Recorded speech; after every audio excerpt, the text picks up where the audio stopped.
dikasih sebanyak minyak saja, itu saja. Kayak baby oil, kayak minyak, itu saja. Kalau melihat track record dia sebagai buruh migran dan bagaimana background ekonomi keluarganya, nampaknya terlalu jauh. Penurut, orangnya pendiam.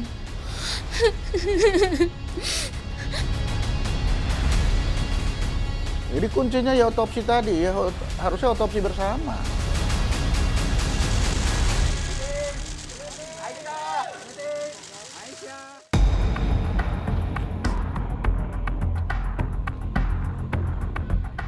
Kabar mengejutkan datang dari Malaysia.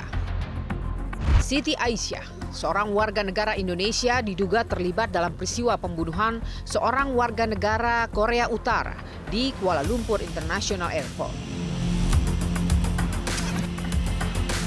Warga negara Korea Utara yang menjadi korban diklaim Malaysia sebagai Kim Jong Nam, saudara tiri pemimpin Korea Utara Kim Jong Un.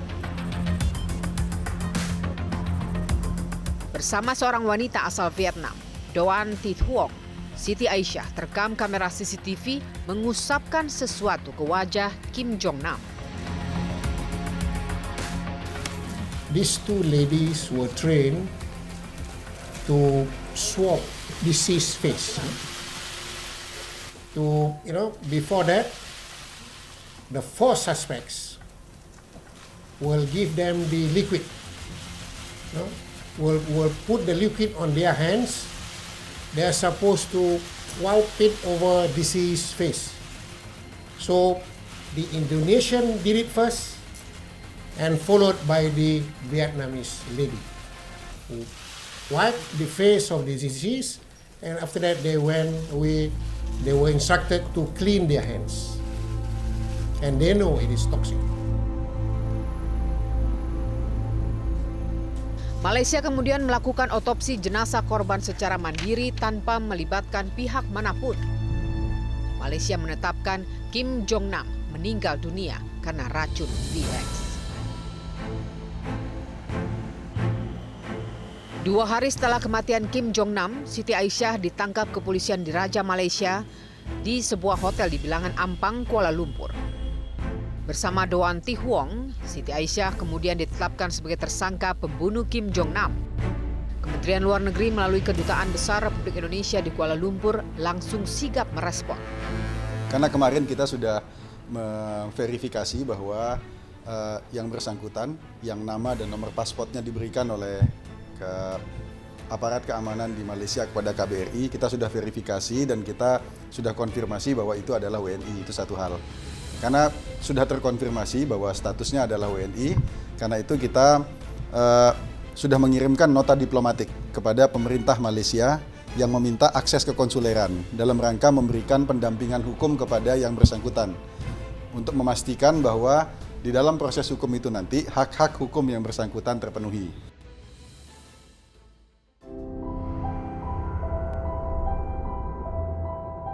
Siti Aisyah seorang warga negara Indonesia dan menyelesaikan pendidikan hanya sampai sekolah dasar.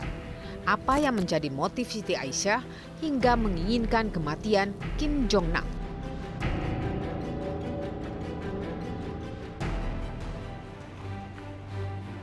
Wakil Kedutaan Besar Indonesia untuk Malaysia berkesempatan menemui Siti Aisyah di tahanan 10 hari setelah penangkapannya.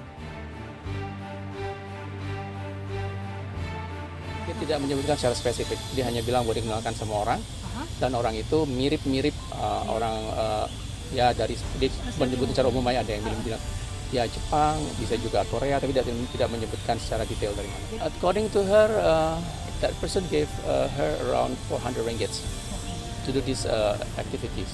She didn't tell us about that. She only tell us, dia bilang cuma bahwa dia dikasih sebanyak minyak saja, itu saja. Kayak baby oil, kayak minyak, itu saja. I can only sum it up by saying that she was made use by people. People whom we believe are North Koreans. That this is a case of where two young girls who are gullible, who are desperate to make some money along the way, and they have been made use by people to do certain things which they did not know will result in death. You know, and I feel that perhaps why these two girls are picked is because they are less educated, or maybe they are more gullible, and we don't know. Maybe they may have picked on so many other girls and finally select these two girls, which are useful to them. Siti Aisyah bisa dikatakan perempuan biasa. Namun pertalian darah antara Kim Jong Nam dengan pemimpin tertinggi Korea Utara, Kim Jong Un, membuat banyak pihak mensinyalir peristiwa ini menjadi bukan sekedar pembunuhan biasa. Siti bahkan diduga menjadi bagian dari lingkaran intelijen Korea Utara.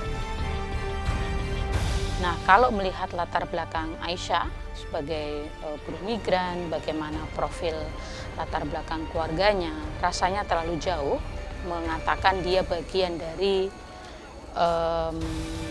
pelaku atau bahkan operasi intelijen itu dengan diagen atau apalah begitu ya.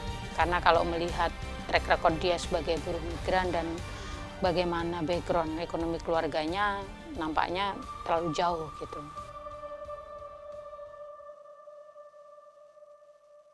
Kalau dia hanya dipermainkan untuk melakukan sesuatu permainan, ya bisa-bisa saja, siapa aja bisa dibayar hanya untuk melakukan itu. Dan melakukan itu tidak mungkin dibilang kamu melakukan ini bunuh orang, tidak mungkin. Kamu hanya laksanakan ini apa? Oh, tutup aja mukanya begitu, ya sudah. Gak mungkin dia kalau membunuh orang, oh ini nanti akan membuat orang itu mati. Tidak mungkin. Tidak akan ada seperti itu. Orang yang dipakai untuk itu tidak tahu hasil pekerjaannya itu apa. Dia tidak tahu. Yang tahu itu hanya yang bayar.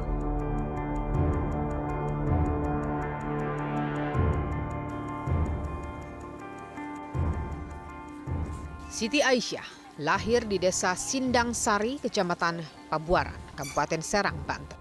Pendidikan Siti hanya sampai sekolah dasar. Pada usia 17 tahun, Siti sudah merantau ke Malaysia untuk bekerja.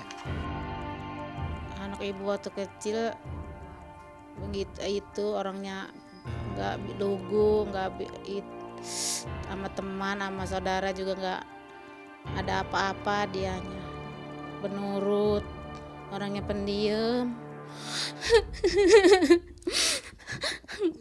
Makanya ibu kalau sama ibu nggak percaya.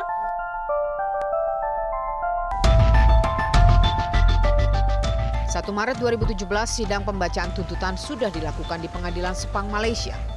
Siti Aisyah didakwa pasal pembunuhan berencana dengan ancaman hukuman mati.